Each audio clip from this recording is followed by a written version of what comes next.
Job chapter 29. Job continued his discourse.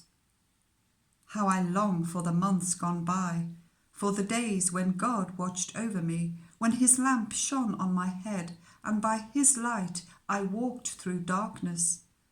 Oh, for the days when I was in my prime, when God's intimate friendship blessed my house, when the Almighty was still with me and my children were around me, when my path was drenched with cream and the rock poured out for me streams of olive oil. When I went to the gate of the city and took my seat in the public square, the young men saw me and stepped aside, and the old men rose to their feet. The chief men refrained from speaking and covered their mouths with their hands.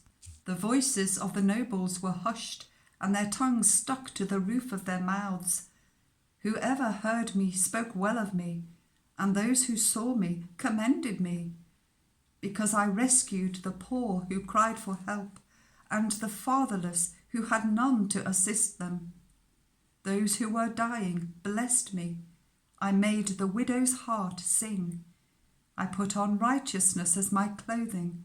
Justice was my robe and my turban. I was eyes to the blind and feet to the lame. I was a father to the needy. I took up the case of the stranger. I broke the fangs of the wicked and snatched the victims from their teeth. I thought, I shall die in my own house, my days as numerous as the grains of sand. My roots will reach to the water, and the dew will lie all night on my branches. My glory will remain fresh in me, the bow ever new in my hand.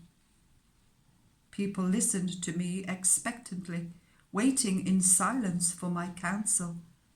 After I had spoken, they spoke no more. My words fell gently on their ears.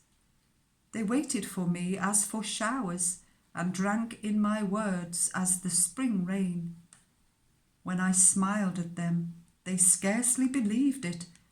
The light of my face was precious to them. I chose the way for them and sat as their chief.